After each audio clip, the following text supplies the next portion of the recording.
Muy buenas noches, doctor Jimmy. Buenas noches, estimados profesionales. Es un placer para Nelicase darles la más cordial bienvenida a la segunda clase del curso de especialización en contrataciones públicas.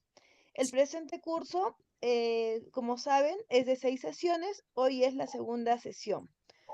Tenemos hoy día el honor de contar con la excelente ponencia del doctor Jimmy Tomás Villanueva Labán, quien es abogado y máster en contratación pública por la Universidad de Castilla-La Mancha y egresado de la maestría en gestión pública por la Universidad del Pacífico, especializado en compras públicas, regímenes especiales de contratación y supuestos excluidos, tales como acuerdos de gobierno a gobierno, G2G y contratos estandarizados de ingeniería y construcción de uso internacional, contratos NEC para la ejecución de intervenciones y proyectos de inversión.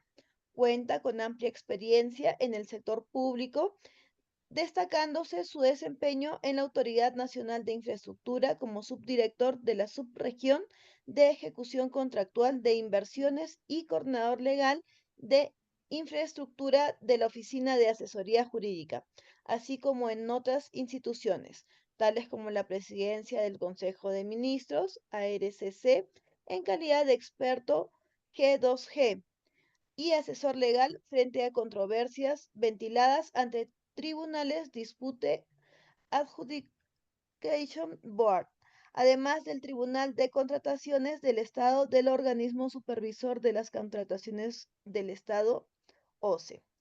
Ha sido ponente en diversos diplomados, programas de especialización y eventos relacionados a arbitraje, junta de resolución de disputas, contratación pública y contratos colaborativos. Bien, les recordamos a todos los participantes que mantengan sus micrófonos apagados durante el desarrollo del curso y que las cámaras deben permanecer encendidas para un mejor aprovechamiento de la sesión. Les pedimos también estar atento a las indicaciones del ponente para una mejor interacción durante el curso. Bien, sin más preámbulos, le cedo la palabra al doctor Jimmy. Buenas noches, doctor Jimmy. Muy buenas gracias. Muchas gracias. Excelente. Por mi parte, saludar a todos los participantes que están en este curso. Eh, Antes de comenzar a dictar la ponencia, primero las reglas de juego de la sesión. Yo voy a dar un break alrededor de las 8 de la noche, de unos 15 minutos. Luego retomamos el dictado de la clase. Todas las consultas que ustedes puedan tener respecto al dictado de la sesión las reservamos hacia el final de la clase. Yo voy a dar unos minutos antes que culmine la misma, un tiempo para que ustedes puedan formular todas las consultas, por favor, que estén orientadas al dictado de la sesión. ¿De acuerdo? Dicho eso, comenzamos. Alumnos, lo que corresponde aquí ahora es el dictado de la sesión 2. La sesión 2 de este curso de especialización en contrataciones públicas. He tenido con ustedes la oportunidad de hablar en la anterior sesión, en la número 1, sobre aspectos generales de la nueva ley de contrataciones públicas, así como los principios de contratación. Hemos podido ver la amplitud de principios, porque hay muchos que se están recién regulando en esta norma, sin perjuicio que estén amarrados a otros, como es el caso, por ejemplo, de los principios que giran en torno a la competitividad, ¿se acuerdan? Ok. Ahora también, ¿qué cosa hemos podido advertir? Que todos estos principios y toda la regulación que se da en compras públicas, en contrataciones públicas, tiene un fin y el fin evidentemente es regular los procedimientos para que una entidad del Estado pueda abastecerse con bienes, servicios u obras.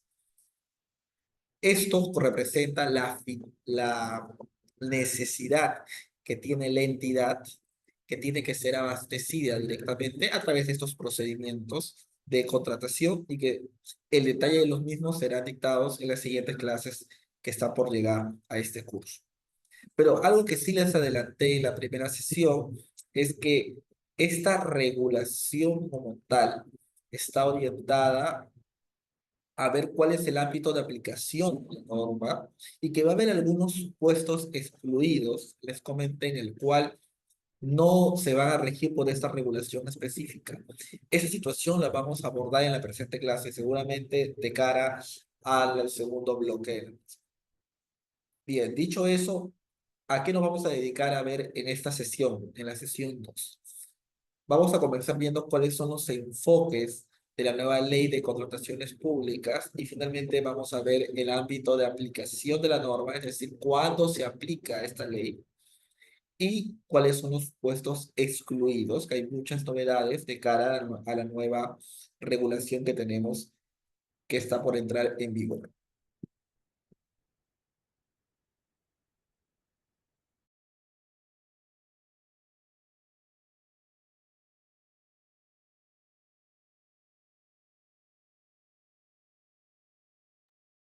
Bien,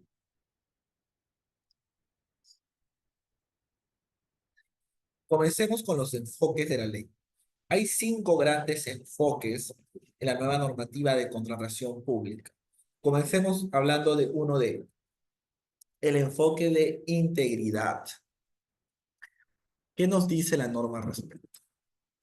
Dice, la integridad como enfoque, no como principio, consiste en la promoción de la conducta funcional y actividad comercial responsable, así como en el diseño e implementación de instrumentos, mecanismos y acciones para prevenir las prácticas indebidas o corruptas en la contratación pública. Ojo, lo que te dice la norma hasta aquí es que toda la regulación en esta norma, toda la ley, la nueva ley de contratación pública, tiene un enfoque de promover Un una Zoom conducta. de seguridad laboral, creo. Perdón, Sí. creo que el micrófono había encendido. Apáguenlo, por favor, para no interrumpir la clase. Gracias. Les comentaba que la ley tiene como enfoque promover una conducta por parte de los operadores de la contratación que pueda abolir cualquier práctica indebida o corrupta. Para poder promover esto, ¿qué necesitamos? Necesitamos implementar mecanismos y acciones. No tiene sentido hablar en teoría si es que no podemos efectuar herramientas, tener herramientas o instrumentos para evitar ello. ¿De acuerdo? ¿Qué más nos dice este enfoque? Que los actores de la contratación pública, en el marco de sus respectivas competencias, impulsan y desarrollan mecanismos de apertura de datos y mejoras en la gestión de la comunicación y publicidad de las decisiones de las entidades contratantes, pactos de integridad, orientaciones que instruyan a los servidores públicos en la identificación y solución de situaciones que presenten conflictos de interés. Todo este superbloque que acabo de comentar, en resumen, que nos dice que todo actor en la contratación pública debe efectuar e impulsar estos mecanismos. ¿Para qué? Para aperturar la publicidad de las decisiones que se tomen, así como cuáles son los pactos de integridad que van a regir la relación del servidor público con el interesado en la contratación, entiéndase como el participante, postor, adjudicatario o contratista. La lógica de la ley es que está regulada, redactada de tal forma de asegurar que hay un marco de integridad en el actuar de los participantes en la contratación. Y para tal fin ha sido, los capítulos de la normativa de contratación lo que buscan es hacer un corte en cuál es la actuación del servidor público, del logístico y cuál es la actuación del privado. Siempre, por favor, privilegiando que no haya conflictos de interés. De hecho, recordarán ustedes cuando leíamos, cuando en la anterior clase, cuáles son los nuevos principios de la contratación pública. Uno de los principios que teníamos era que debía actuarse íntegramente y bajo esa óptica tenía que, por ejemplo, denunciarse prácticas corruptas, no solamente porque podamos ser afectados directamente, ya sea porque nos hagan una propuesta para hacer o dejar de hacer, porque recuerden por favor que aquí que la corrupción no solamente se da en una conducta activa, o sea, de efectuar hechos, también en una conducta omisiva, es decir, en dejar de hacer. O sea, que me ofrecen una dádiva para que yo deje de actuar conforme a ley, conforme a cuál es mi competencia. O lo más clásico, que me ofrezcan una dádiva para que yo haga algo más allá de aquello que tenga competencia. Por eso siempre digo que la corrupción en este caso se da a dos niveles, activa para hacer o omisiva para dejar de hacer. Bueno, haciendo ese recordatorio, lo que nos pedía la normativa de contratación ya desde un principio es el poder de, en principio, no interactuar, no cometer tales hechos de acción u omisión, pero aparte, si tenemos conocimiento de alguno de estos, poder denunciar. Y evidentemente por ello se pide a que todas las entidades puedan tener un enfoque, un decálogo de pacto de integridad, compromisos de integridad que rigen la actuación de los servidores de la entidad. Y aquí es donde, donde converge eso, donde hace match con el enfoque de la nueva ley. Cuando ustedes, y muchos de ustedes forman parte de una institución del Estado, de una entidad del Estado, sabrán que ustedes tienen, ¿no es cierto?, su código de ética, donde les piden actuar de manera íntegra. Y dentro de ello, de que tienes que actuar de manera íntegra y ética a lo largo de toda tu conducta dentro de la entidad, te piden también o debería abordarse capítulos de cuando tú participas en el marco de la contratación pública. Es más, cuando, por ejemplo, te piden a ti no solamente el ser, sino también el parecer. No sé si han escuchado ese dicho. No solamente hay que ser, sino también hay que parecer. Es decir, no debería bastar con saber de tú mismo como una persona íntegra, sino también tienes que dar la apariencia de serlo. A qué me refiero? A que no basta con conocerte de esa forma, sino también que no debes efectuar actos que podrían interpretarse, ya, mal interpretarse, como que sí estás entrando en un enfoque de corrupción. Entonces, por eso es el dicho, es ser y parecer. O sea, tienes que serlo y también tienes que aparentar ser, ¿de acuerdo? Para evitar justamente cualquier tipo de cuestionamiento a la conducta. Es muy delicado cuando hay cuestionamientos al marco de la contratación pública.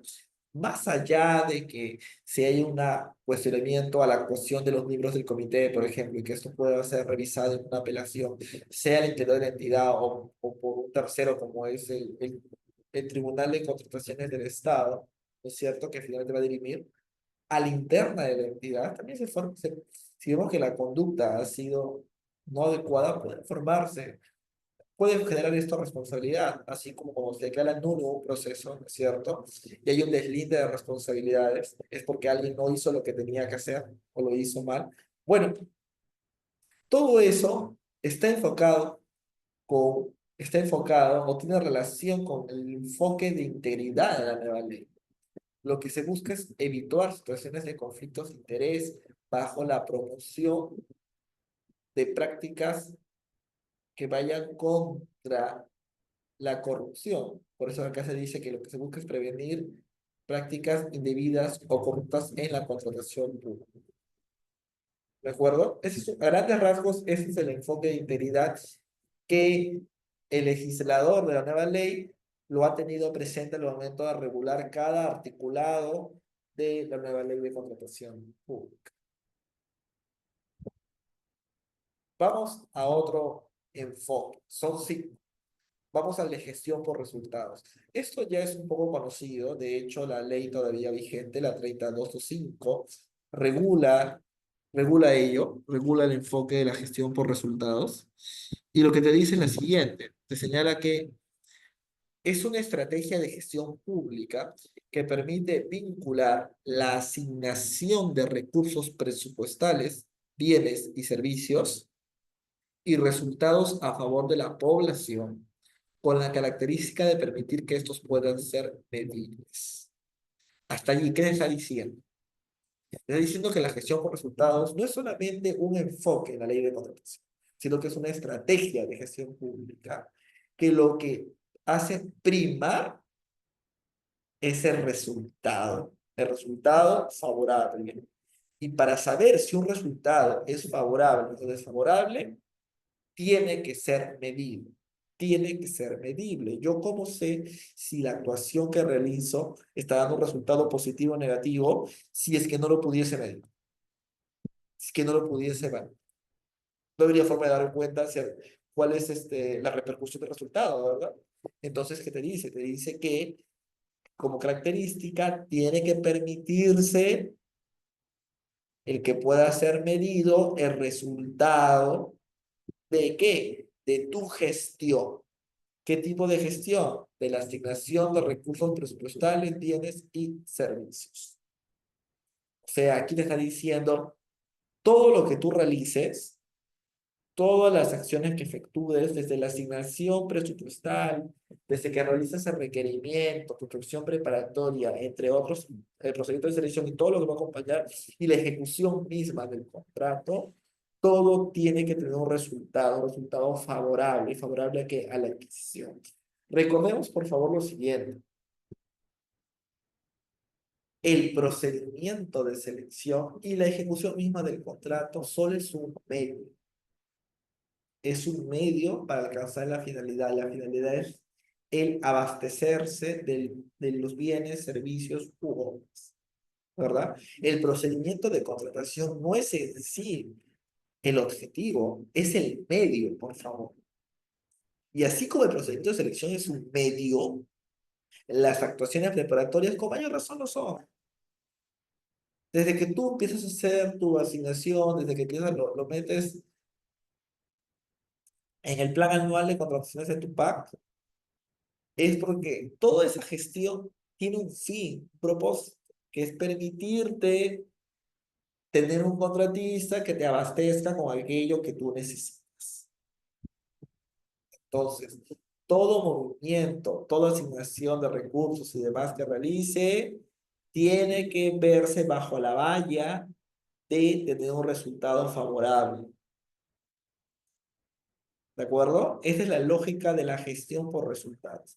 Pero veamos qué más nos dice la lámina.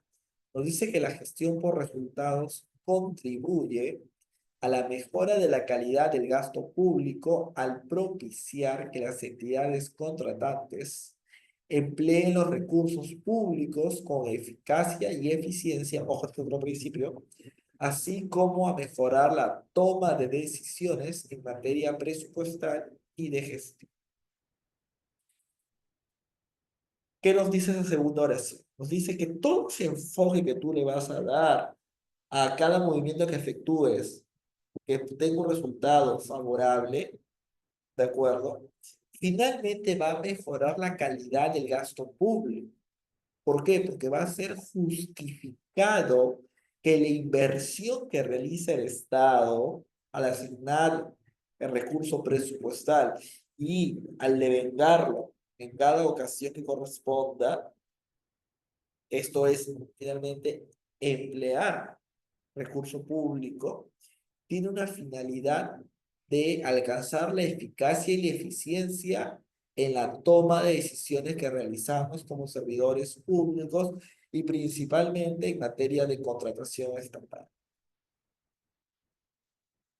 Si tú puedes gastar, a ver, el debe ser es que tú puedas efectuar un gasto público, emplear recursos del Estado, ¿de acuerdo? En aquellas cosas que son útiles para los objetivos de la entidad y que repercuten a la población. Esa es la teoría.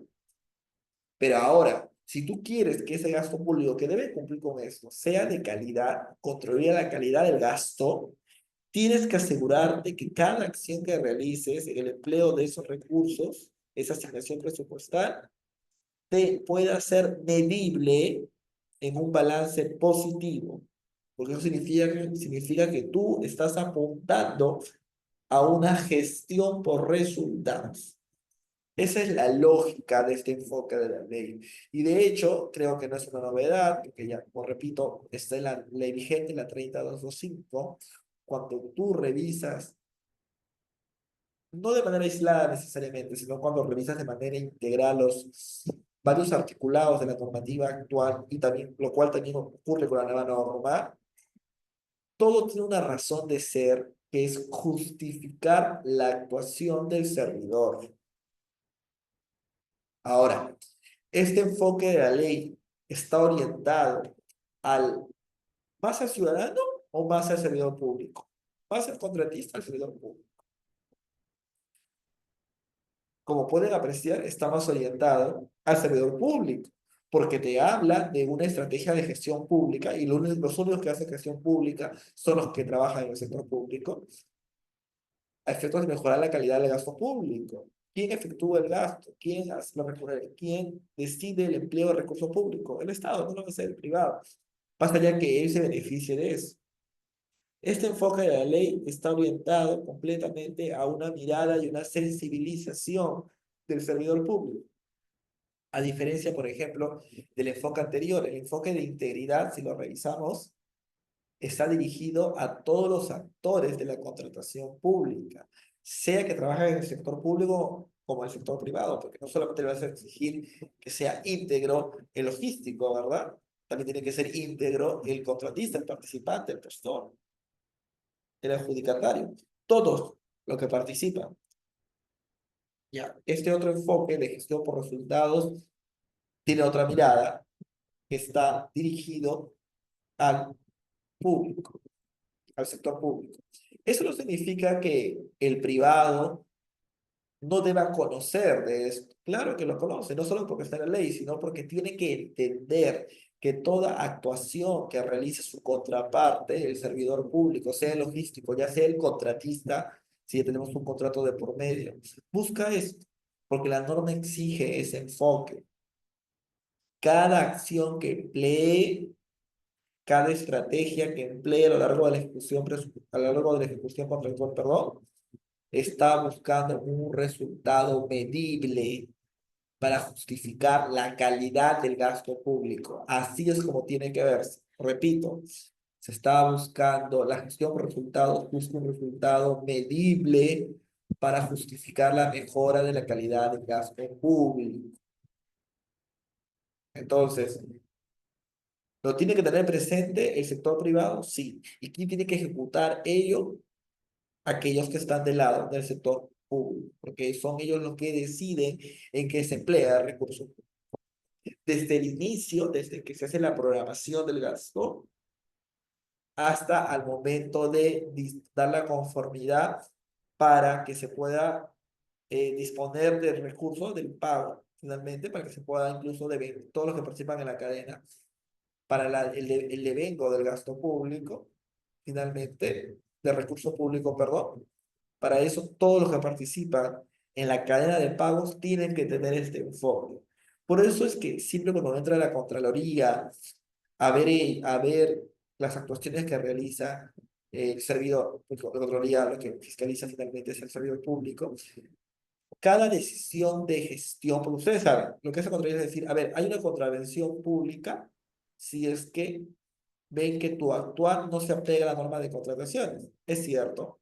Pero también hay veces en que, como le dije en la primera clase, no todo está escrito. El legislador no puede pensar en todas las situaciones que ocurran a lo largo de la ejecución, a lo largo de la ejecución contractual, porque va a haber hechos que no son probados. No tenés una brújula de cristal para el legislador para saber qué cosa podría ocurrir. Trabaja bajo supuestos medibles en su momento. Pero, ¿qué te da para poder llenar eso? Para poder darle una herramienta al servidor público, te da principios. ¿Se acuerdan que los principios tienen un rol integrador y un rol de servir de parámetros ante vacíos? ¿Se acuerdan, lo vimos en la primera clase? Ya, muy bien. Entonces, Lo que hace el auditor es decir, ok, puede que esta situación que ha hecho el servidor no está regulada expresamente, con lo cual yo te podría decir como auditor que no estás contraviniendo la norma porque no está escrito en la norma cómo debes comportarte. Por ahí no podría cuestionarte, pero lo que va a haber es, si no está escrito en la norma, lo que ha hecho la entidad es tomar una decisión de gestión. La pregunta es, ¿esa decisión de gestión está orientada a una gestión por resultados? Es decir, ¿puedo medir un resultado que mejora la calidad del gasto público? ¿Está debidamente justificado o no? Porque si está justificado, no porque una norma lo diga, sino por el sustento de por qué se tomó esa decisión de gestión y finalmente a qué contribuyó, cuál es el resultado. Si se puede medir eso, el auditor no te va a poder cuestionar. Va a decir, ah, ok, no está escrito una norma, pero lo que hizo tiene este resultado positivo que ha justificado cómo impacta en el gasto público. Lo he empleado de manera correcta, perdón. Ya. Eso es para que vean que hasta el auditor, que no es necesariamente el que participa en la compra pública, pero sí el que te revisa, el vedor que está detrás de, que te hace el control, también tiene que tener claro cuál es el enfoque que tiene la nueva normativa de contratación y final, cuáles son estos enfoques que implica una gestión por resultados. Así como a todos les puede parecer clarísimo qué implica el enfoque de integridad, que es actuar íntegramente a lo largo de todo el proceso y en la largo de la ejecución contractual, también tiene que, y es muy fácil porque es bastante común en el lenguaje popular saber cuándo alguien actúa íntegramente o no, es decir, cuando uno es ético o no. La lógica de la gestión por resultados, que ya no es tan común, es más de el servidor público que participa en contratación estatal. Bueno, esa lógica que tiene que ser estudiada y que estoy explicando, no solamente sirve para aquel que interactúa en el campo del servidor público, sino también para aquel que supervisa, el auditor. También tienen que entenderlo así. Y es por eso que este te va a exigir, por favor, y que quede claro para todos los que te escuchan, cada acción que ustedes realizan, si no está parada por una norma expresa, si no es una decisión de gestión, pues tiene que ser medible, por favor. Tiene que ser medible. ¿Y cómo lo mides? Asegurándote de justificar el resultado. Tiene que tener un resultado positivo. Tienes que saber decir por qué tomaste esa decisión. ¿Cómo te permitió avanzar? ¿Te permitió destrabar tal situación o te permitió este beneficio concreto? ¿Qué se ahorró la entidad con eso? ¿Qué permitió que se destrabe un problema? ¿Te ahorraste gastos generales? ¿Qué cosa? ¿Para qué sirvió? Avanzar con el contrato, evitarte un arbitraje costoso. El costo-beneficio también está ligado a ello, porque el beneficio tiene que estar orientado a la búsqueda de la gestión por resultados. Véalo también de esa forma. Es decir, este principio, o mejor dicho, perdón, este enfoque de la nueva ley te amarra con muchísimas cosas, con principios hasta como justificación ante cuestionamientos de un órgano de control. Vamos a otro gran enfoque en la nueva norma, que es el enfoque de la gestión de riesgos en la contratación. Leamos la lámina primero. Nos dice que este enfoque es un proceso dinámico y abarca todas las etapas de la contratación pública, el cual comprende las actividades y las acciones proactivas, preventivas y transversales adoptadas por una entidad contratante para identificar los riesgos que éste enfrenta en la contratación de bienes, servicios y obras. Dichas actividades y acciones se realizan sobre la base de la identificación, análisis, valoración, gestión, control y monitoreo de riesgos, que permitan tomar decisiones informadas y aprovechar las oportunidades potenciales derivadas de estos. A ver, ¿qué nos está diciendo todo este enfoque? Nos dice que tenemos que actuar bajo un enfoque preventivo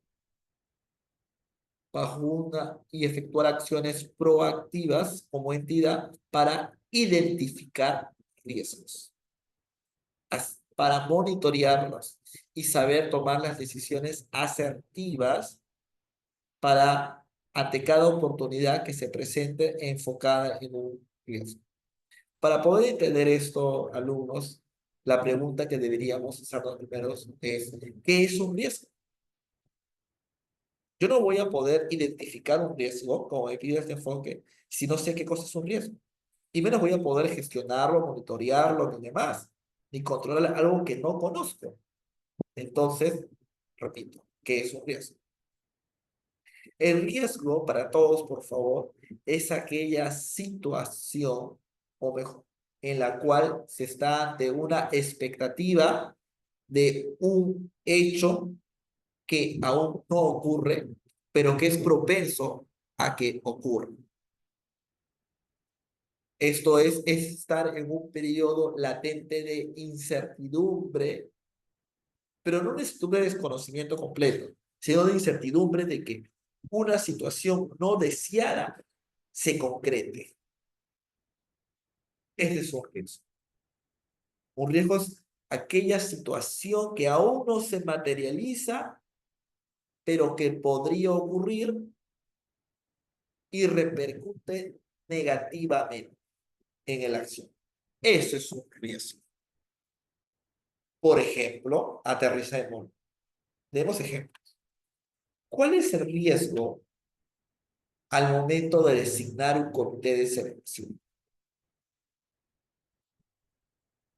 Un riesgo podría ser que si no se designa correctamente a quienes integra el comité, este podría ser integrado por personas que desconozcan la normativa de contratación.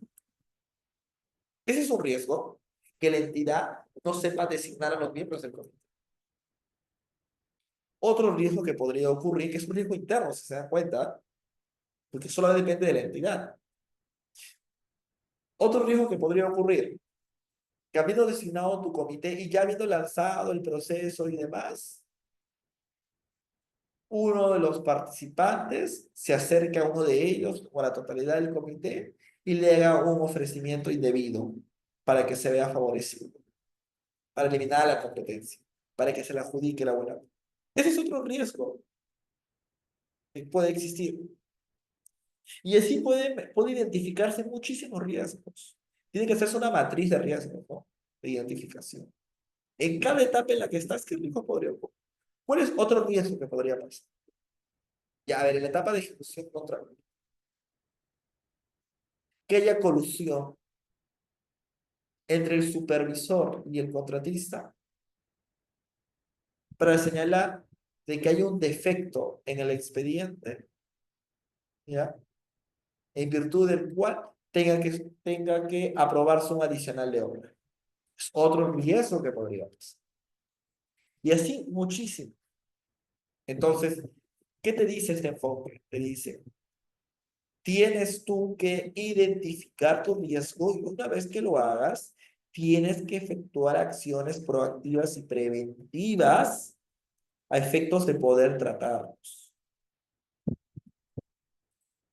Les digo, un riesgo nunca se va a poder eliminar. Por algo es un riesgo, es una situación latente, expectante.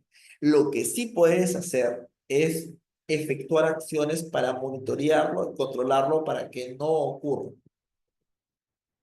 Por ejemplo, ¿cómo puedo yo, como entidad del Estado, hacer frente al riesgo que ya identifiqué, que es el riesgo de que el personal que se designe como miembros del comité de selección no conozca la normativa de contratación? Bueno, en principio, yo como logístico, al miembro del órgano encargado de las contrataciones que voy a escoger, tendría que estar certificado, ¿no? Aparte que ya es una exigencia la nueva norma, tal cual, rígida. Bueno, mínimamente tiene que estar certificado, tiene que estar capacitado, tiene que realizar sus actividades tienen que estar orientadas a... No voy a escoger a alguien que no conoce contratación pública y diseñarlo como comité, ¿no? Mal haría. Al miembro del área usuario, que forma parte del comité, tiene que tener conocimiento sobre lo bien que se va contratando. Si no, ¿para qué está? Si no, ¿qué opinión va a dar? Si su enfoque de ese miembro es aportar porque conoce de la necesidad. Por eso llamamos miembro de la usuaria y no simplemente se decide la designación de comité solamente entre aquellos que participan en el órgano encargado de las contrataciones, ¿no? En abastecimiento, ¿no? Tiene una razón de ser. ¿Qué más? ¿Cuál fue el otro ejemplo que di? Ah, ya. Que haya un ofrecimiento indebido a los miembros del comité al momento de la evaluación. ¿Cómo lo supero? Bueno, para eso tú como entidad tienes que tener tu código de ética y tienes que tener tus procesos bien marcados, ¿no? Tienes que recordarles, no solo a los miembros del comité, a todos los servidores públicos, cuáles son sus obligaciones, ¿no? Y sus deberes con la entidad. Estar atento. Tener un canal de denuncias, ¿no? Denuncias de corrupción. No solamente para que los privados puedan denunciar, sino también incluso cualquier persona, compañeros, que puedan atestiguar estos hechos. Tienen que saber que van a pasar por un procedimiento disciplinario de ser el caso, ante una denuncia, ¿no? Le habrá un procedimiento administrativo disciplinario, ¿no? De la Secretaría Técnica. Tienes que tener una Secretaría Técnica que vea estos temas, que vea procesos disciplinarios. Tiene que lanzar pastillas recordatorias, ¿no? Avisos, cuando digo pastillas me refiero a avisos cada cierto tiempo en la página web, en los correos institucionales, recordando de que existe un código de ética, un manual de cómo actuar, cuáles son las sanciones si es que hay una denuncia en contra de ellos y se comprueba efectivamente de que han incurrido en estas prácticas, cuáles son los canales de denuncia, cuál es el teléfono al que puedes llamar, si quieres que puede ser un correo, puede ser por mesa de parte virtual, por mesa de parte presencial. Todo eso lo tienes que tener y promocionar. No solamente el internet, tienes que promocionarlo hacia afuera. Tienes que conocer el privado, cómo denunciar ello. Ya, ¿ves? Esas acciones son acciones preventivas, porque no tengo que esperar que ocurra para poder actuar. Si ocurre, tener que abrir el procedimiento, ¿no? O sea, esto es de manera previa, para minorar el riesgo. No lo debe desaparecer, siempre porque siempre podría, el riesgo va a existir. Pero una cosa es que el riesgo exista y otra cosa es que se concrete el hecho que quiero prevenir. Ojo, el riesgo es algo como tal, pero puedo minorar el que se concrete. Y para eso, para poder explicar estas acciones que son ejemplos que estoy dando y que no deben ser ajenos a ustedes, que ya trabajan en el sector público, los que están en este alumnado, ¿qué es lo primero que he tenido que hacer? Identificar el riesgo. Es como en casa, ¿no? Como tú vas al psicólogo.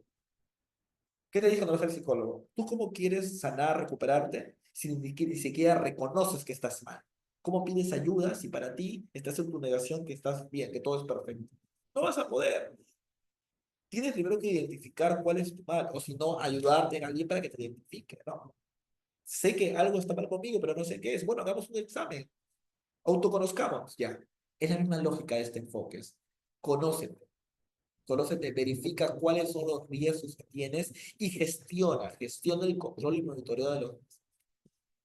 Este es el enfoque de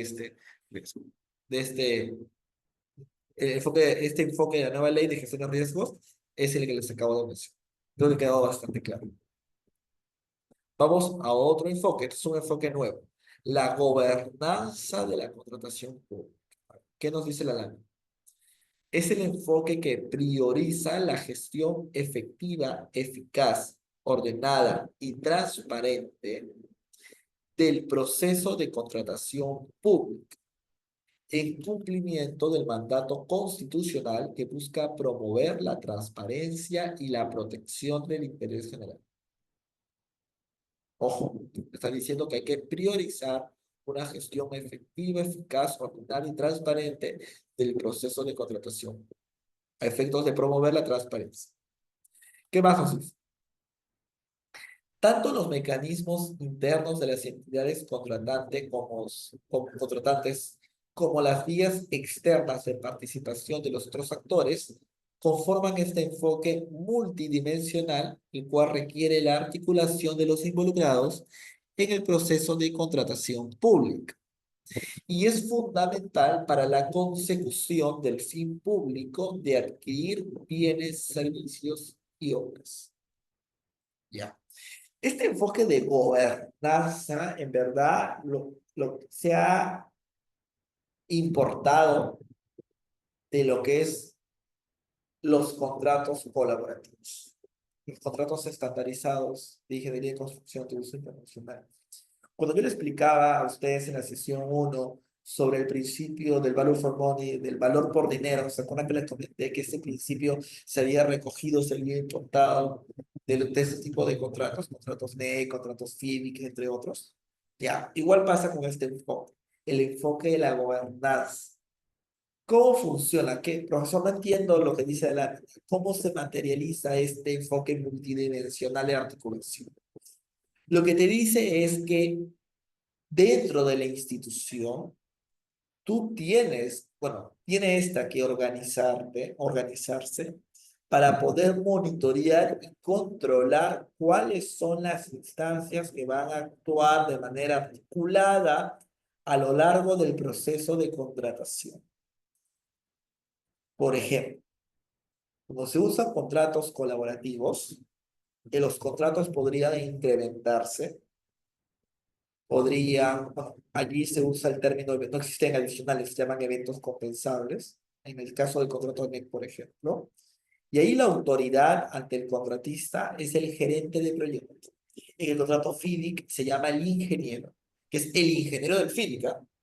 Entonces, cualquier ingeniero, con el perdón de los ingenieros que están en esta reunión, en esta capacitación, me refiero al ingeniero como representante de la entidad ante el contratista en el contrato civil. Es un título como tal, a eso me refiero. Mientras que en el NEC es el gerente de proyecto. Ya. Ellos son los que se entienden con el contratista. Y también son los que van a aprobar este evento compensable, que es como un adición. Ya, parecido, pero no es lo mismo. En estos contratos, como no hay una norma expresa que lo regule, en el NEC puro, no hay límites para los incrementos. No es como contratación, ¿no? Que hay límite de 15, 30 ya. No, es amplio. Como es amplio, alumnos, como es amplio, entenderán ustedes que alguien puede señalar, entonces todo el poder está concentrado en el gerente, que la institución no se entera de lo que aprueba o no aprueba. No, claro que se entera, porque hay instancias a la interna que él tiene que voltear. Si la solicita un incremento del contrato, él tiene que justificar a la interna de su organización si va o no va ese incremento. Y para eso hay instancias de gobernanza. ¿Y eso por qué? Porque ellos tienen que autorizar a la interna, no a ser contratista, sino a la interna, que están de acuerdo con esa justificación del gerente. Porque así están haciendo un control efectivo y transparente de cómo se va a ejecutar el gasto. Y por ende, es un enfoque multidimensional porque están articulando varios actores involucrados en el proceso de contratación para asegurar la consecución del fin público. Pero, profesor, ¿cómo se va a asegurar la consecución del fin público por ello? Ah, porque si no se aprueba ese incremento contractual, el contrato no va a continuar. Se pone en riesgo el contrato. Y recuerden que el contrato solo es un medio, lo dije en anteriores, en anteriores enfoques. Es un medio para alcanzar una finalidad que es tener, abastecerse del bien servicio. Entonces necesitas la gobernanza interna. Entonces, ese es el caso en los contratos colaborativos. ¿Cómo se aplica en la contratación pública? Bueno, de la misma forma. Para aprobar el adicional, para aprobar la reducción, la ampliación o lo que venga, tiene que haber, son varios actores los que participan ya en la ejecución contractual, perdón. Varias aprobaciones a la interna de la entidad que se van a dar para garantizar la eficacia de la decisión. ¿De acuerdo? Para controlarla, proteger finalmente el gasto y por ende el bien general, porque son recursos públicos. Tiene que haber una gobernanza interna que se encarguen de el monitoreo. No es que, ok, se adjudicó el contrato, se firmó el contrato, va el área usuaria, ya el área usuaria que se entiende. Dentro del área usuaria, bueno, yo tengo mi contratista, pondré un administrador que le haga frente y demás. Y me olvido, ¿no? Ellos tenían que encargarse con el supervisor. No, tienes que tener dentro de la entidad este enfoque articulado para poder controlar cada decisión que tomes en la que participes como entidad al momento de dar estas autorizaciones. Esa es la lógica de la gobernanza, es gobierna la contratación pública. Vamos al último de los enfoques, antes de irnos al break. La profesionalización de la contratación. A ver, leamos. Nos dice que la promoción de las estrategias de profesionalización integrales y dinámicas de los compradores públicos, de los logísticos, es una prioridad para la mejora continua en las contrataciones públicas. Miren, está diciendo que es prioridad, ¿qué cosa? Promover la profesionalización de aquellos que participan en la compra. Prioridad. ¿Qué más nos dice? Que el organismo especializado para las contrataciones públicas eficientes, que es el nuevo nombre que se le está dando al OCE, recordemos que el OCE actualmente es el organismo supervisor de las contrataciones del Estado, ahora se va a empezar a llamar OSE, no confundir con OEC, OEC, que es el órgano encargado de las contrataciones, que ahora se va a llamar de otra forma. Estoy hablando del organismo como tal, el nuevo OCE, que es el organismo especializado para contrataciones públicas eficientes. Miren esta palabra, eficientes. Dice que este OSE, en coordinación con la DGA, ¿qué cosa es la DGA, alumnos? La Dirección General de Abastecimiento, ¿no es cierto? Que es el ente rector en la compra pública. Recordemos, por favor, que el ente rector en materia de compras públicas en el Perú no es el OCE, es la Dirección General de Abastecimiento que forma parte del Ministerio de Economía y Finanzas. El OCE es el órgano técnico supervisor, pero la DGA es el ente rector. Ya, eso no va a cambiar con la nueva norma. La DGA va a seguir siendo el ente rector que se va a valer del órgano técnico especializado que es el OSE, ¿de acuerdo? ¿Para qué se van a valer? De manera coordinada. Para generar espacios de capacitación, entrenamiento y certificación de los compradores públicos, así como para conformar equipos especializados y profesionales en toda entidad contratante, capaces de reducir los riesgos y de garantizar la seguridad jurídica, eficiencia y eficacia en el uso de recursos públicos. O sea, lo que te está diciendo es que la DGA se va a valer del nuevo OCE, del OCE, para entrenar, capacitar y certificar a aquellos que forman parte de la cadena de compras públicas. De esa forma se van a reducir riesgos. ¿Se acuerdan? Como el riesgo que le comenté aquí. ¿Cómo aminoro el riesgo identificado de la falta de conocimiento de aquellos que forman parte del comité de selección? No solamente de ellos, de aquellos que forman parte de la cadena de la compra pública. Bueno, capacitándolos, certificándolos.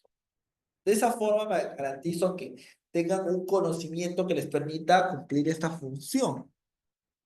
Ya, bueno, te está diciendo este enfoque de la ley que el OSE va a ser responsable de generar esos espacios para capacitar, entrenar y certificar a efectos de reducir un riesgo de desconocimiento y por ende de mal empleo de la norma de contratación.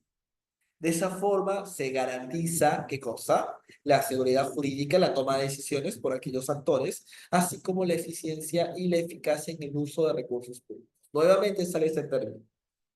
Eficacia en el uso de recursos públicos. ¿Se acuerdan de la gestión por resultados que también hablaba de que hay que asegurar la calidad del gasto público? Aquellos que emplean recursos públicos. Es porque evidentemente con qué se está pagando con qué se licita un proceso, de dónde sale el dinero para el proceso de contratación y a lo largo de la ejecución contractual. Entonces se va a pagar el dinero del privado, no del dinero ¿qué? El dinero de la entidad que se lo da el Tesoro Público, se lo da cuando recibe presupuesto. Todo está orientado bajo ese enfoque. Necesitamos garantizar la norma. Tiene un enfoque para garantizar la eficacia, la eficiencia, el correcto uso de recursos públicos. Y una buena forma de eso es capacitando a aquellos que participan en la cadena de la compra pública. Por eso este enfoque de profesionalizarlos a través de una capacitación y una certificación que dé cuenta de ello. Que sepa reconocerte, si esta persona ha sido capacitada y conoce. Bueno, ese es el enfoque que tiene esta nueva ley. Hasta aquí, alumnos, hemos analizado los 5 enfoques de la nueva norma: la integridad, que tal vez era más fácil de conocer; la gestión por resultados, que ya de por sí es un enfoque actual en la 3225; la gestión de riesgos, no se olviden la importancia de identificar tu riesgo para poder saber gestionarlo, monitorearlo; la gobernanza, como un enfoque nuevo, traído del campo de los contratos colaborativos, pero que ahora se va a masificar; así como la profesionalización en la contratación pública, súper importante y necesaria para garantizar la adecuada toma de decisiones de los actores que participan en la cadena de la compañía. Bien, alumnos. Hasta aquí esta primera parte de la sesión. Vamos a un break de 15 minutos. Son 8:01, 8:16. Retomamos la clase. ¿De acuerdo? Listo, doctor, está bien. Muchísimas gracias.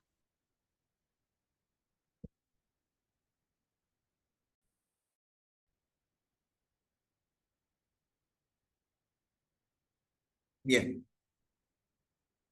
¿Me confirma si se escucha bien, por favor? Sí se le escucha, doctor, fuerte y claro. Listo, continuamos. Para esta segunda parte de esta sesión 2, vamos a hablar un poco sobre el ámbito de aplicación de la normativa de contrataciones, así como cuáles son los supuestos excluidos. Hasta este momento hemos hablado de la lógica de la contratación pública, los principios, los enfoques, pero ahora tenemos que centrarnos en ver en cuándo voy a aplicar esta regulación. La nueva ley de contrataciones públicas, ¿cuándo puedo aplicarla? ¿Ante qué casos? Bien, la norma, como saben, está dirigido a entidades públicas, en principio, más allá de los otros actores que participan en la contratación. Entonces, lo que ha hecho el legislador para para que se pueda identificar cuándo se aplica esta norma, en principio lo ha hecho partiendo de cuál es el sujeto activo, en este caso perdón, el sujeto pasivo, es decir, sobre quién recae la obligación, es decir, sobre qué entidades tiene la obligación de seguir el procedimiento o esa nueva ley. Y aquí pueden ver en la lámina el listado de esas entidades a las cuales es obligatorio, vinculante, los procedimientos de normativa de contratación pública según la nueva ley. Y vamos a repasarlos en esta clase. A ver, comencemos con los ministerios, perdón, los ministerios y sus organismos públicos, programas y proyectos adscritos. Es decir, la nueva norma de contratación pública, la nueva ley, le va a ser aplicable a todos los ministerios del país, así como sus organismos públicos, programas y proyectos adscritos.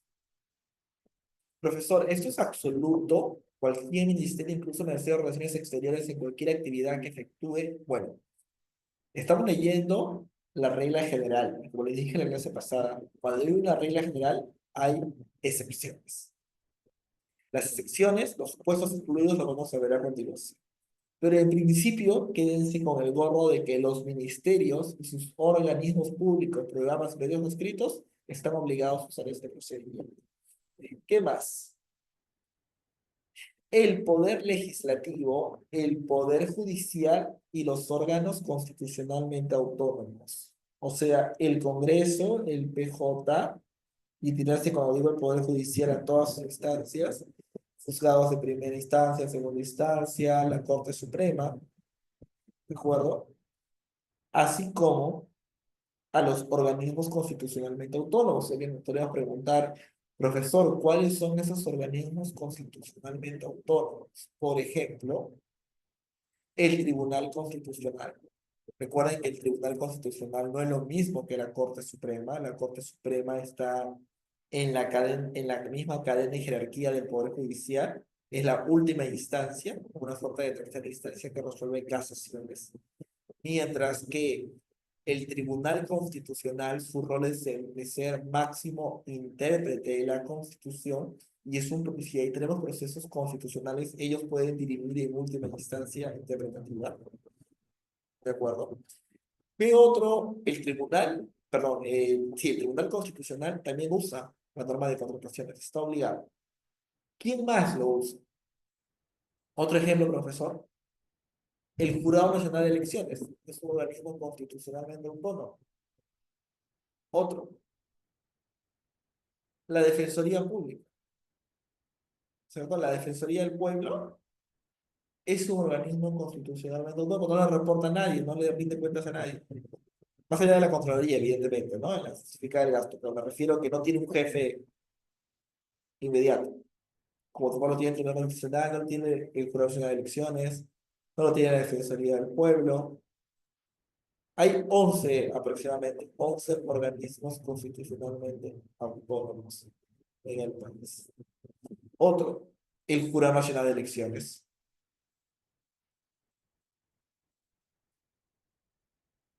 En su momento, el Consejo Nacional de la Magistratura, hoy la Junta Nacional de Justicia, también es un organismo constitucionalmente autónomo. Más allá de que estén en litigios o problemas con el Congreso, es un tema aparte, formalmente es un organismo constitucionalmente autónomo esta Junta Nacional de Justicia, entre otros. Ya, todos ellos están obligados para hacer sus procesos a usar la normativa de contrataciones públicas. ¿Quién más? Los gobiernos regionales y sus programas y proyectos adscritos. Los GORES, ¿ya?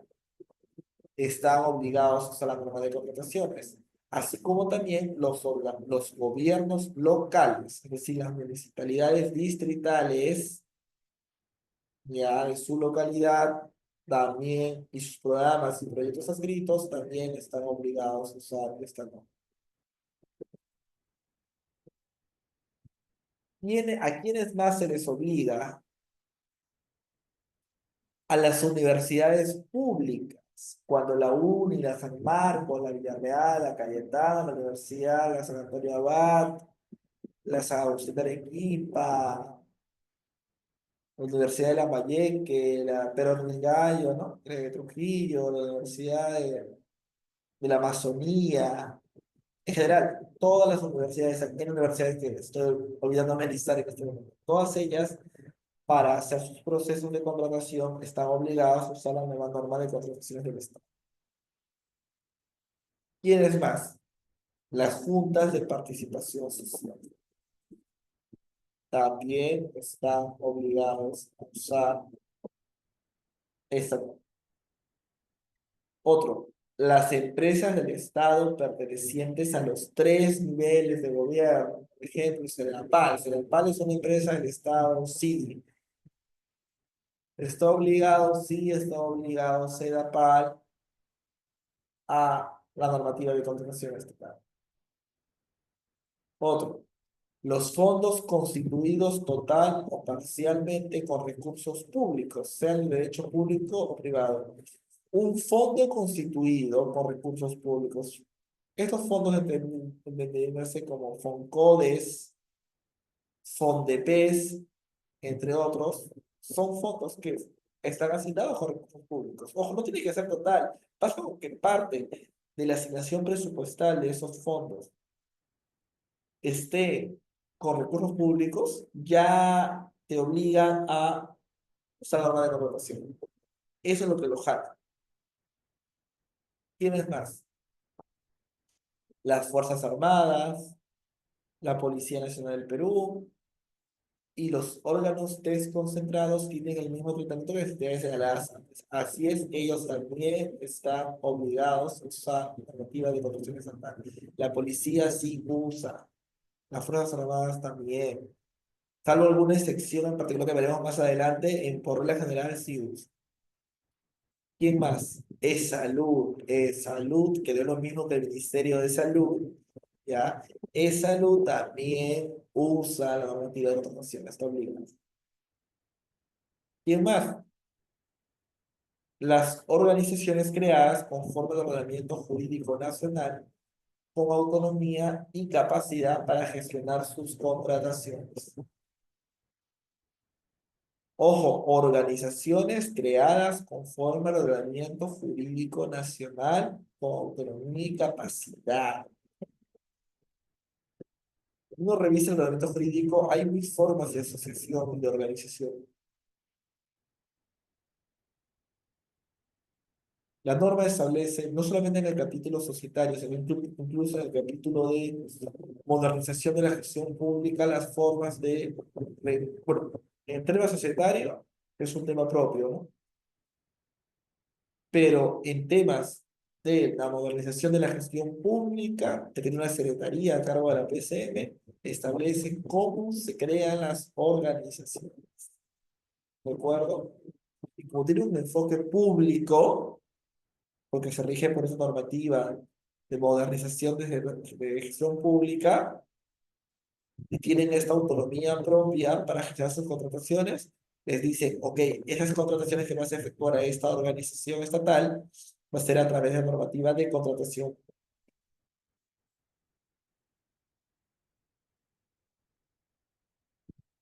¿Qué más? Ya, hasta aquí lo expuesto, hemos repasado cuáles son todas las entidades del Estado a las cuales le es obligatorio aplicar la normativa de contratación estatal. Pero así como les dije que esa es la regla general, también hay reglas de exclusiones, de excepciones. Esto es lo que en el artículo 7 de la nueva ley llamamos supuestos excluidos del ámbito de aplicación de la normativa de contratación. Ojo, por favor.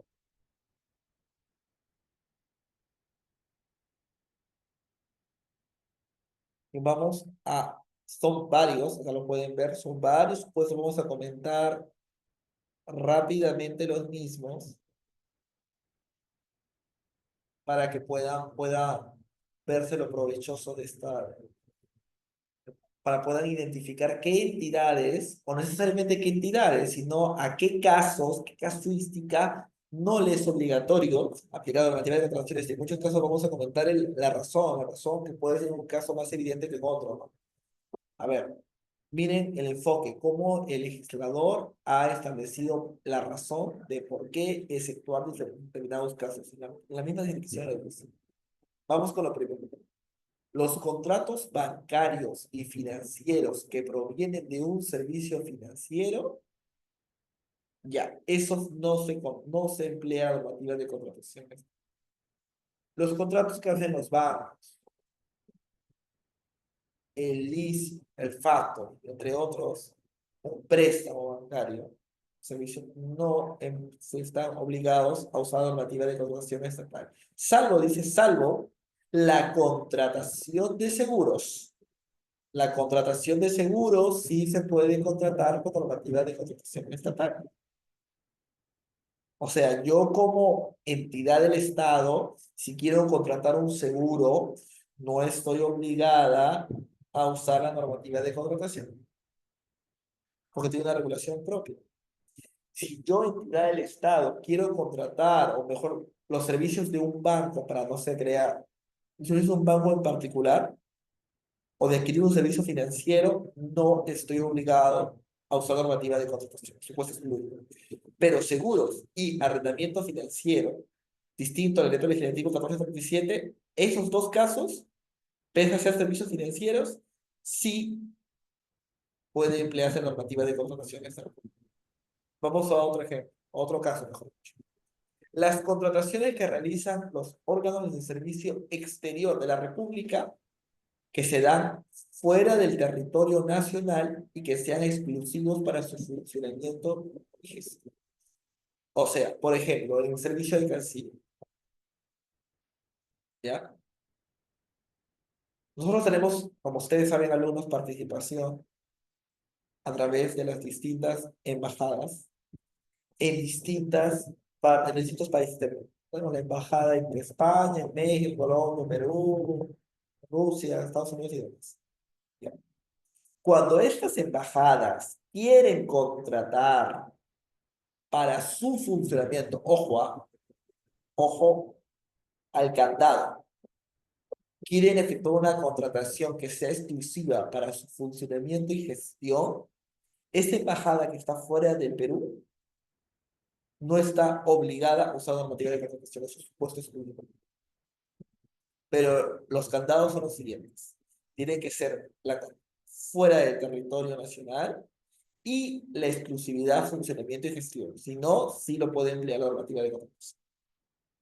Vamos a otra cosa. Evidentemente, solo para comentar, en este caso, la razón que ha tenido el legislador para hacer uso constituido es una razón de índole territorial, ya está fuera de Perú, pero lo ha cerrado también al objeto, que la contratación sea de funcionamiento y gestión. Ahora vayamos a otro caso.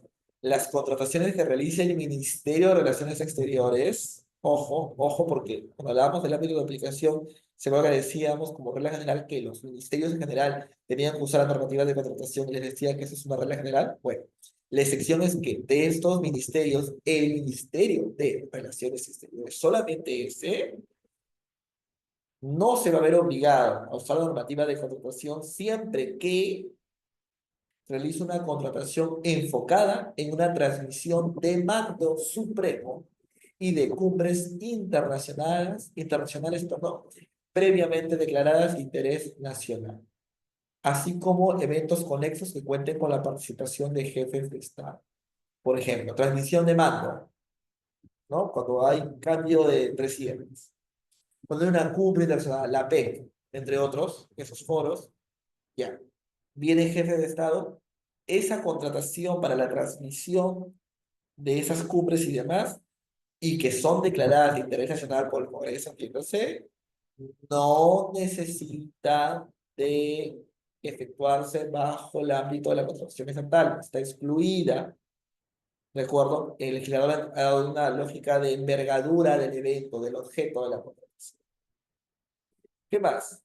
Las contrataciones de notarios públicos por debajo de los montos establecidos en el reglamento. El reglamento establece, y lo van a ver más después, cuando se contrata un notario público, allí no lo hago mediante un concurso de contratación pública. Es un supuesto excluido. Otro supuesto. Los servicios de conciliadores, árbitros, peritos, centros de conciliación e instituciones arbitrales, JDP, las juntas de disputas arbitrales. O sea, un servicio de conciliación o un servicio de contratar un árbitro no pasa por contratación pública. Cuando ustedes, por ejemplo, dentro del Estado, quieren contratar a un centro de conciliación, un centro de arbitraje, incluso ponerlo en su contrato, ¿no es cierto? Ustedes hacen previamente un concurso público para escoger qué centro arbitral va a ser, qué centro de conciliación. No, no lo hacen. ¿Y por qué no lo hacen? ¿Se han puesto a pensar en eso? ¿Por qué yo les cojo que la Cámara de Comercio de Lima, la PUC y de entre otros centros de resolución de conflictos concursan entre ellos? No lo hacen. Ese servicio de conciliación y de arbitraje no lo hacen. ¿Por qué? Porque es un supuesto excluido a la fecha y la nueva ley, en el artículo 7, también lo está considerando como un supuesto excluido. Ojo, pero siempre que sea un servicio de conciliación o arbitraje o de peritaje. ¿Por qué lo digo? Porque el centro de conciliación, el centro arbitral podría dar otros servicios. Por ejemplo, ustedes saben que la Cámara de Comercio de Lima, ¿ok? Establece servicios de arbitraje, sí, de conciliación también, sí. Esos no pasan por la norma de contrataciones. Pero ¿qué pasa si la Cámara de Comercio de Lima decidiese alquilar su auditorio? Ya, este alquiler de auditorio sí pasa por contratación pública, porque no es un servicio de arbitraje o de conciliación al que están dando, es un servicio distinto de espacio, de arrendamiento. Igual, el Centro de Resolución de Conflictos de la PUC, de la Pontificia Universidad Católica del Perú, tiene en su centro, brinda servicios de arbitraje, sí, pero ¿qué pasa si lo que quieren es arrendarme su auditorio? Ya, el arrendamiento de auditorio sí pasa por contratación pública, tendría que hacer un concurso para ver a quién se lo doy.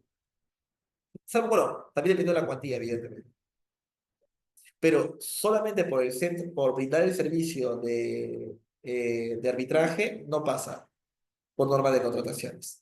Así lo tienen que ver ustedes. Si quieren ver la diferencia, noten el supuesto. No es que en general todos los centros arbitrales de conciliación no pasan. No, va a depender del objeto. Estos son los servicios de árbitros. a través de una institución arbitral. El servicio de conciliación a través de un centro de conciliación, aparte de los peritos. Igual como arriba, ¿no? Las contrataciones que realicen los organismos de servicio exterior, las embajadas, pero que esté fuera del territorio y exclusivo para el funcionamiento y gestión. Allí están los candados. Vamos con otro supuesto. Las contrataciones realizadas de acuerdo con exigencias y procedimientos específicos de una organización internacional multilateral, estados o entidades cooperantes, y siempre que se deriven, perdón, de operaciones de endeudamiento externo y o donaciones ligadas a dichas operaciones. ¿A qué voy con eso? Si una contratación está sujeta a un procedimiento de un organismo extranjero multilateral o de una entidad o un estado cooperante con Perú, ya. Bajo la lógica de que el procedimiento o la exigencia es externo, de un organismo externo, no van a pasar por normativa de contratación.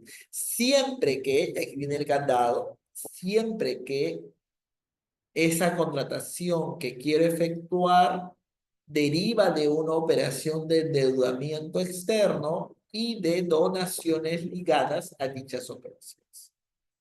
O sea, no es que cualquier contratación que porque lo realice un organismo multilateral ya no la tengo que efectuar bajo la normativa de contratación. No, sí podría ser, porque la única excepción, el supuesto excluido, es que esa contratación no emplea normativa de contratación siempre que, esta es la condición, derive de operaciones de endeudamiento externo y donaciones ligadas a dichas operaciones. Ojo al candado.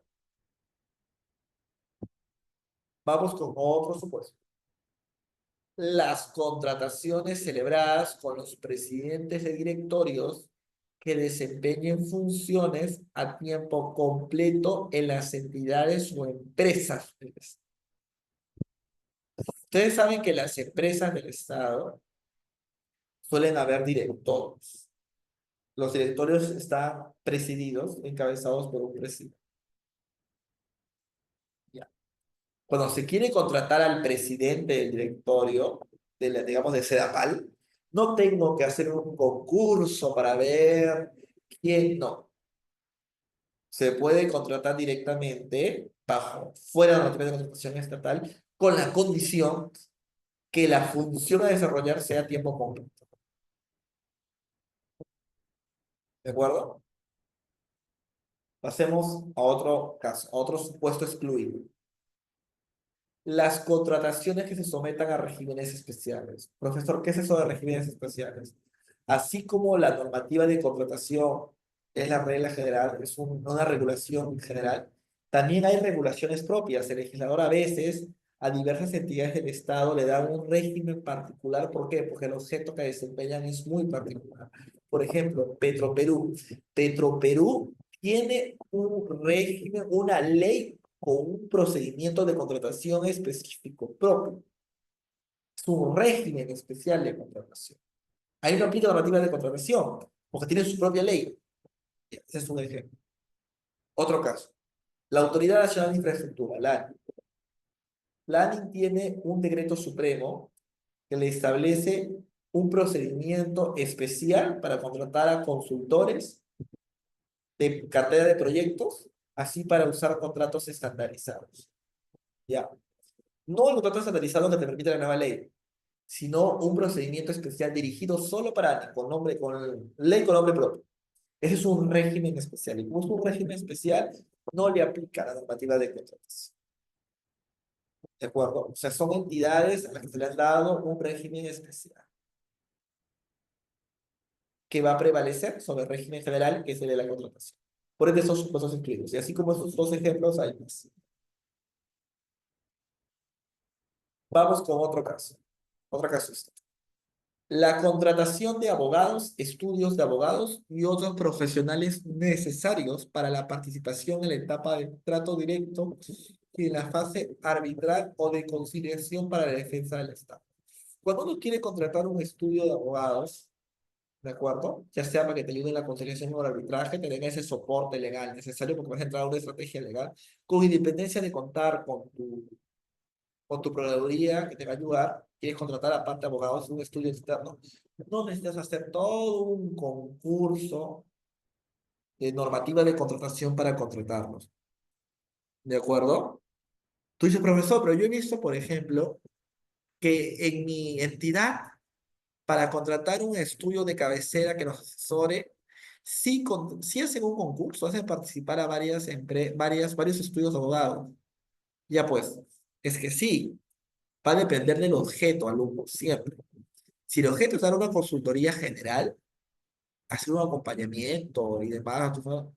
O un caso específico, efectivamente, tienes que usar la normativa de contratación, porque el supuesto excluido es solamente cuando esta contratación de abogados, estudios y demás, o incluso otras profesiones, va a ser solamente para la trato directo, o solo para la fase arbitral, o solo para la fase de conciliación, o sea, de mecanismos de solución de controversias. Solo para la solución de controversias contractuales allí. Para todo lo demás sí tienen que concursar. Esa es la diferencia. Otro ejemplo. Presupuesto excluido. La suscripción a publicaciones científicas o especializadas, así como la contratación de licencia, renovación o la suscripción para el uso de contratos estandarizados de ingeniería y construcción. Cuando uno contrata licencia, la renueva, por ejemplo, para usar contratos estandarizados que actualmente está permitida la normativa de contratación, ya no necesitas usar la normativa de contratación. Es un supuesto excluido. ¿Por qué? Porque la licencia la tiene a veces uno solo.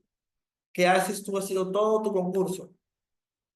Solo tienes que contratar directamente con un proveedor. Más allá de contrataciones directas, de supuestos, de proveedor único y demás, no va, más allá de eso, que es como tal vez se puede manejar a la fecha, la lógica es que con esta nueva ley se está diciendo que es todo lo que sea licencia de contratos estandarizados, no cualquier licencia, de contratos estandarizados, de contrato NEC, FIDIC y demás, eso ya es supuesto excluido. Igualmente, si quieres suscribirte a publicaciones científicas o especializadas, porque posiblemente tu objeto, no, tú eres, no sé, tú eres un hospital, el Ministerio de Salud, entre otros, quieres una publicación científica, suscribirte a una publicación que te llega el boletín y demás, no tienes que hacer un concurso de frente, pues es supuesto excluido. Otro ejemplo de supuesto excluido, otro caso, convenios de colaboración u otros de naturaleza análoga, suscritas entre entidades contratantes, siempre en el candado, que se brinden bienes, servicios u obras propias de la función de ley. ¿De acuerdo? Cuando hay convenios de colaboración estatal entre varias entidades, siempre que el objeto vaya acorde a la función asignada por ley a las entidades contratantes, no necesitan un concurso. Es directo. Pero si no es para un bien de servicio de obra propia del objeto que busca la ley de creación de la entidad, ahí sí. Otro caso. Las contrataciones internacionales que realiza el Estado peruano con otros estados en el marco de lo establecido en el Fondo Estratégico de la Organización Panamericana de la Salud u otros acuerdos supranacionales. Por ejemplo, si es Fondo Estratégico de la Organización Panamericana de la Salud por un tema de pandemia, creo que ahora ya todos nos somos más familiarizados con lo que hemos vivido en el COVID a nivel mundial.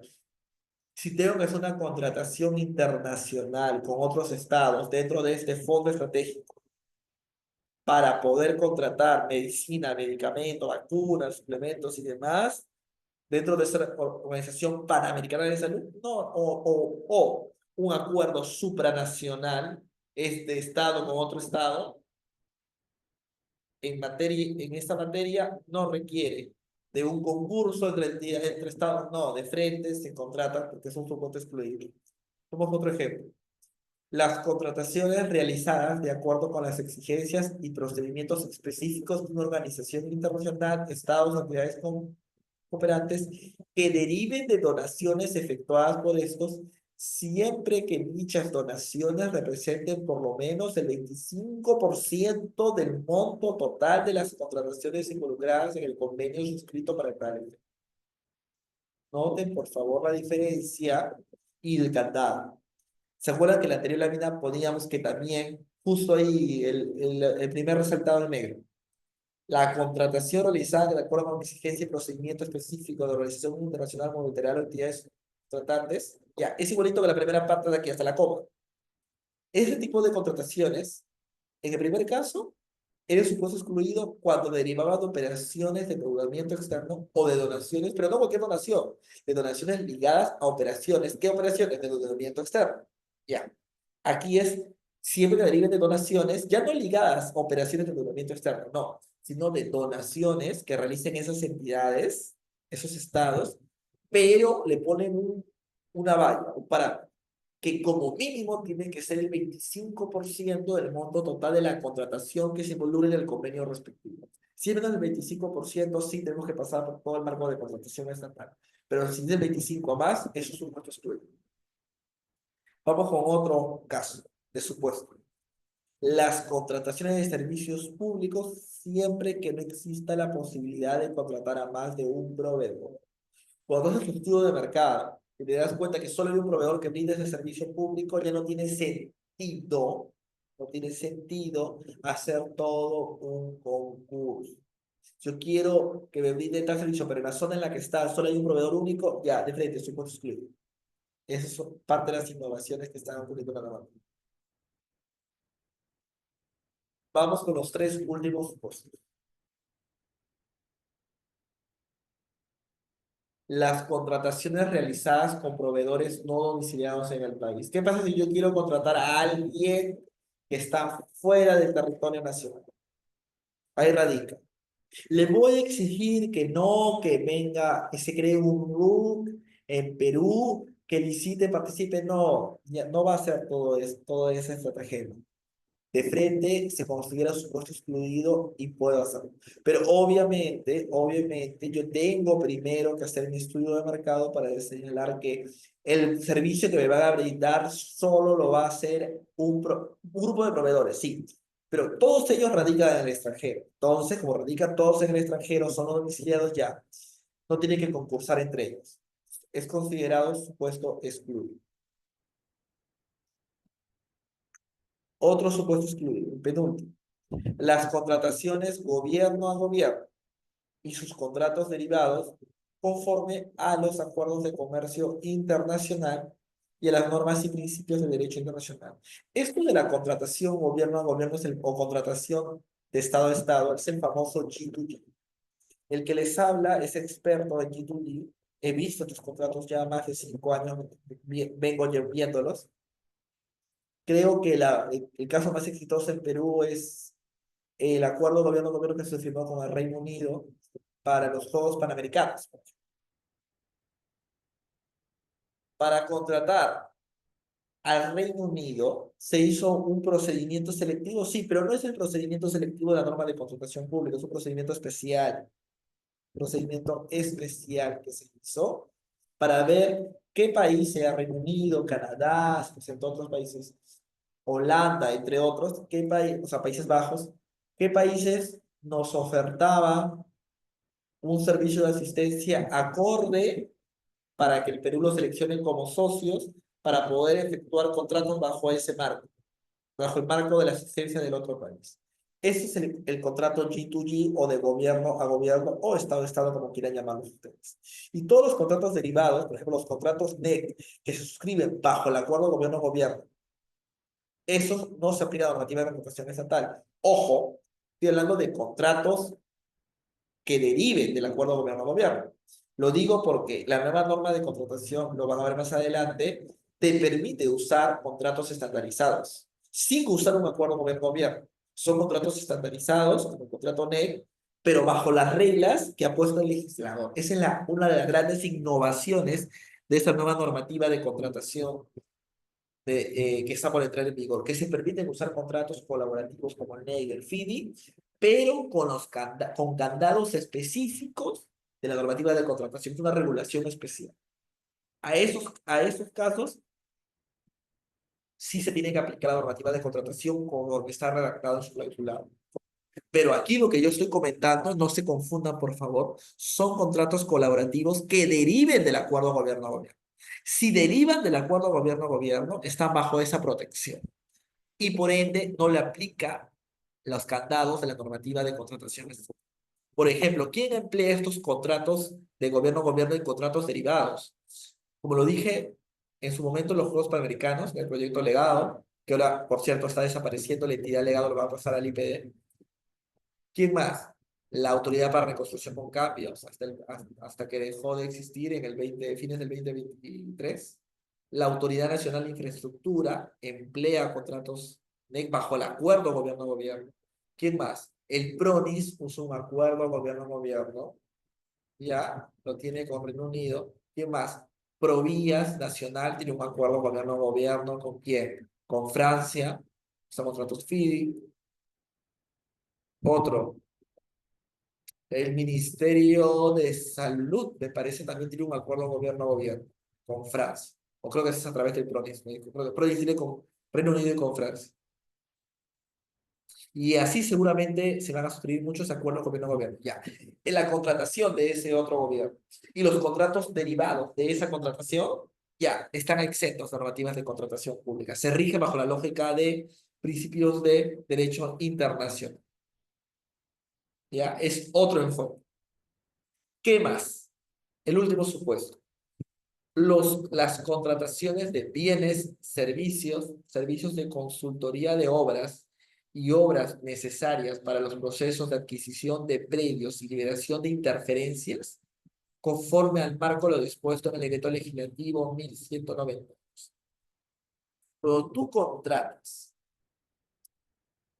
para poder efectuar un proceso de adquisición de predios o liberación de interferencias de proyectos, este proceso de liberación de predios, liberación de áreas o interferencias, tiene una regulación especial que está en el decreto legislativo 1190, que por sí ha tenido varias modificaciones. No sé si por aquí hay algún alumno que participa o tiene experiencia trabajando en estos temas de liberación de predios o de interferencias.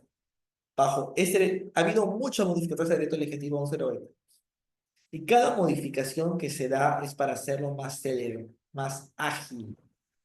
Entonces, si para tal fin, para contribuir a esa celeridad, tú necesitas contratar bienes, servicios u obras que contribuyan a esas adquisiciones, por estar conexo, no requieres pasar por normativa de contratación. Va como supuesto excluido. Pero, ¿qué tienes que hacer tú? Tienes que justificar cuál es esa relación, por qué es necesaria esa contratación para planificar. Finalmente, indicarles que todos estos supuestos que hemos resaltado, que son varios, van 3 láminas, todos estos supuestos resaltados, perdón, se encuentran supervisados por el OS, bueno, lo que actualmente es el OS. ¿A qué se refiere, profesor, lo que están supervisados? No me refiero a que le va a aplicar la normativa de contratación estatal, ojo, estamos hablando de supuestos excluidos, no, sino que el OS puede hacer una labor de supervisión para verificar si efectivamente eso que tú has decidido contratar por considerar que es un supuesto excluido, es en verdad un supuesto excluido. No vaya a ser que la entidad haya errado, haya efectuado una contratación porque consideraba que estaba bajo un supuesto excluido, lo hizo de manera distinta, no ligada, como es el procedimiento de contratación, y el OS te de la plana. Por eso, mucho ojo, por favor, a todos los alumnos. Si ustedes consideran que están en un supuesto excluido y por ende se van a saltar todo el procedimiento de contratación pública y todas las reglas aplicables, tienen que tener la certeza efectivamente que calzan en alguno de estos supuestos. Yo me he detenido en esta exposición a señalarles, ¿cierto?, cuáles son los candados. Lean la premisa completa. La norma dice siempre que, salvo que. Esos son los candados, no es cualquier contratación a diestra y siniestra. ¿Recuerdan el ejemplo de contratar servicios de arbitraje, servicios de conciliación, que es distinto a que el centro de conciliación me arriende su auditorio? Ya, ven la diferencia ya. Tienen que tener mucho cuidado. Igual el tema de la contratación de abogados, ¿no? Será supuesto excluido si lo contrato para la fase arbitral o de conciliación. Pero si no estoy en esa fase, si estoy en la etapa de ejecución, si recién voy a lanzar mi proyecto, quiero que me acompañen, eso sí se tiene que concursar. Igual en el tema de contrataciones internacionales, ¿no? Las de gobierno a gobierno, los contratos NEC que deriva del acuerdo gobierno a gobierno, allí sí, pero si no deriva del acuerdo gobierno a gobierno, allí sí tiene que emplearse los candados de la normativa de contratación. Tiene que tener mucho cuidado en cómo emplear. Cuando tenga la certeza de eso, continúa. Porque tiene que saber que van a estar bajo supervisión del OS en cualquier momento y sería feo que les enmienden la plana, ¿no? Que les digan, oye, te equivocaste, tiene que ser bajo esto. Tiene que tener esa certeza y por eso la importancia de clases como esta, de todo, bueno, toda esta segunda parte de la sesión me he dedicado a explicar ello. Tanto cuando sí se emplea la norma como cuando no se emplea, pero teniendo mucho cuidado en ver cuáles son esos candados. Bien, alumnos, hasta aquí la sesión de hoy. Ya estamos en el límite de la hora, así que rápidamente, si alguno de ustedes tiene una consulta puntual sobre lo que le acabo de explicar, bienvenido sea, pueden escribir en el chat o pueden levantar la mano para resolver la consulta. Si no, ya nos estamos despidiendo hasta una nueva sesión. Así que, por favor, coméntenme si tienen alguna duda sobre la clase del día de hoy. Muchas gracias, doctor Jimmy. ¿Alguna pregunta por parte de los asistentes? Por favor, un poco más alto porque no escucho bien al participante. Doctor, les preguntaba a los asistentes si tienen alguna pregunta. Ah, ok, de acuerdo. Sí, Sí, profesor, muchas gracias por la exposición. Tengo una inquietud, tengo una inquietud con respecto a los convenios que, si se son de aplicación los convenios de manera supletoria el reglamento de esta ley. Hola Emerson, buenas noches, gracias por hacer tu consulta. Quiero entenderte un poco bien. Tú me hablabas sobre los convenios. Exactamente, ¿te refieres a estos convenios de colaboración considerados como supuestos excluidos? A ver, para ser un poco específico, Sí, eh, CIMA es una empresa pública con régimen privado, ya. el cual ejecuta también obras a nivel nacional mediante convenios con los gobiernos regionales, ¿no? Ahora, esos convenios que suscribe esta empresa pública del Estado, como es CIMA, están sujetos también bajo estas normas de manera especial. Se aplica la ley de contrataciones en caso de vacíos. Ya le pedí tu consulta. Gracias Emerson por formularla. En el caso que tú comentas, hay que tener en cuenta algo. Estamos hablando de una empresa del Estado. Y justo acabo de ubicar la lámina del ámbito de aplicación. Una empresa del Estado, las empresas del Estado de los tres niveles de gobierno sí están sujetos al ámbito de aplicación de la normativa de contrataciones. Pero, ¿cuál es la lógica de la normativa de contratación?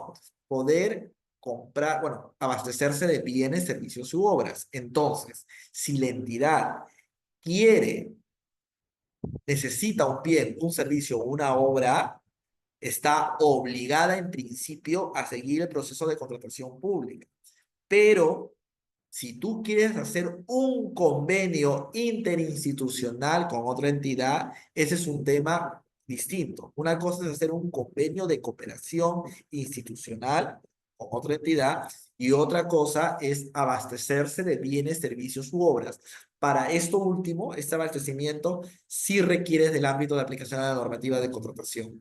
Para lo que es convenios que quiera celebrar allí es un tema completamente aparte, porque va en el marco de lo que cada entidad, de acuerdo a su norma, de acuerdo a su objeto de creación, puede dar convenio o apoyo a otras entidades cooperantes. Ahí sí no vas a necesitar usar normativa de contratación, los convenios no se rigen por norma de contratación, pero abastecimiento distinto de bien, servicio y obra sí está bajo el ámbito de aplicación. ¿De acuerdo? Gracias. Bien, de acuerdo de marzo. ¿Alguien más tiene alguna consulta, por favor, antes de finalizar la sesión, ya que estamos en el límite de la hora? Sí, doctor, buenas noches. Rudy Ailes le habla. Buenas noches, Rudy, cuéntanos. Doctor, así de manera resumida, ¿cuáles serían pues las mayores diferencias entre los supuestos excluidos de aplicación, en este caso haciendo un contraste entre la nueva General de Contrataciones Públicas y la vigente Ley 30.225? Para ver si te capté. ¿Quieres saber cuáles son las principales diferencias, me parece? ¿Me dijiste? Sí, entre los supuestos excluidos del ámbito de aplicación entre la nueva Ley de Contrataciones Públicas y lo que es Ya. aún la ley vigente, la 30.225. Ok, gracias por la consulta. Bueno, en principio muchos de estos supuestos excluidos ya estaban recogidos en la ley vigente, Rudy. La diferencia está que antes, en la normativa bueno, en la normativa todavía vigente, había varios supuestos que estaban listados como supuestos excluidos de normativa de aplicación de la norma bajo supervisión del OCE, como otros estaban listados como sí la supervisión del OCE. Entonces alguien podría decir, un momento, los que están bajo supervisión del OCE, que ahora llamamos OSE, entiendo el rol supervisor, más allá de que no haya injerencia en cómo se desarrolla el procedimiento. Pero los que no estaban bajo el supuesto de supervisión, es que nadie los supervisa, no, sí los supervisa aquí en la Contraloría, porque es gasto público. Ahora, con la nueva norma, lo que se ha hecho, se ha robustecido, se ha incrementado estos supuestos de aplicación, concluyendo que finalmente todos los que he listado, lo pongo aquí negrita al final, sí están sujetos a la supervisión del OS. Sin perjuicio de eso, Rudy, se ha redondeado muchos de estos candados a los supuestos de aplicación. Por ejemplo, se ha aterrizado más el tema de cuando contrata los servicios de conciliadores de árbitros y demás, que ya estaba, pero se ha redondeado más para hacer la diferencia a lo que acabo de comentar, ¿no es cierto? Cuando quiere contratar otro servicio de un centro de conciliación. ¿Qué más se ha redondeado? Lo que se ha redondeado también se ha robustecido el tema de suscripción a publicaciones científicas o especializadas. Fuera de ello, lo que sea el principal cambio, y también se ha robustecido esto último de una contratación que esté ligada a una adquisición de predios y liberación bajo el enfoque del Decreto Legislativo 1192, porque esto último, como he comentado, se ha modificado. Esas son las grandes diferencias, pero la principal con la que quiero que te quedes, porque más allá de lo tema casuístico, es el tema de que ahora todo está sujeto a supervisión del nuevo OSE. Ya no hay esa diferencia, como existía como existe en la antigua ley, que están unos sujetos a supervisión y otros no. Esos son mis comentarios para ti, Rudy. Entendido, doctor, perfectamente. Una cosita Listo. adicional, doctor. Disculpe, Dime. ¿y qué pasó, por ejemplo, con las contrataciones cuyos montos sean iguales o menores a 8 ITs? Ya. La contratación menor o a 8 ITs no está considerado aquí. ¿Eso por qué? Porque hay un régimen especial que se está creando y que lo vas a poder ver. Bueno, no me corresponde a mí decirlo en esta clase, ya va a ser a mi compañero, pero tienen un tamiz diferente cuando abordan la clase de procedimientos de contratación para que vean cómo se regula ahora. Bueno, ahora está con concurso público, licitación pública y demás, y están considerados, ¿no es cierto?, como una tabla en función de una cuantía, cuántas UITs o aún montos específicos, vamos a ver, y dependiendo del objeto, si tengo que pasar de concurso a de concurso, licitación, a el objeto, adjudicación simplificada y demás. Y obviamente todo está considerado de mayor a 8 UITs en adelante y estaba regulado expresamente antes como un supuesto excluido. Ahora ya no va a ser así con la introducción de esta nueva norma. Pero como te dije, no quisiera adelantarme a lo que le va a exponer su siguiente docente justamente en la siguiente sesión, la sesión 3. Ustedes van a arrancar en este curso con procedimientos de contratación y ahí le va a tocar exponer esta parte, y que es muy buena pregunta. ¿Qué pasa con las contrataciones menores de 8 UITs? Porque no están listadas expresamente como supuesto excluido. No lo está, no por omisión, sino porque hay un tratamiento diferente, pero que da para toda buena parte de la clase. Así que, por respeto a eso, Rudy, a la explicación que va a dar el docente que me va que le voy a hacer la posta, es necesario que lleves esa clase para poder entender.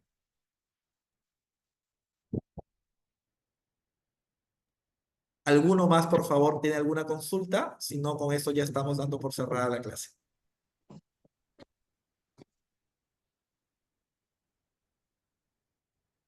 No, doctor, creo que no hay más preguntas. Entonces yo creo que daríamos por concluida la presente clase. Muchísimas gracias, doctor. Excelente disertación. Muchas gracias a todos los participantes. Nos estamos viendo la próxima semana. Bonita Perfecto. noche. Ya no tocará conmigo, tocará con otro docente, conmigo, con el que les sale, les tocará seguramente más adelante en otra sesión. Así que hasta entonces, buenas noches con todos. Hasta luego. Buenas noches, doctor. Buenas noches. Gracias por su atención.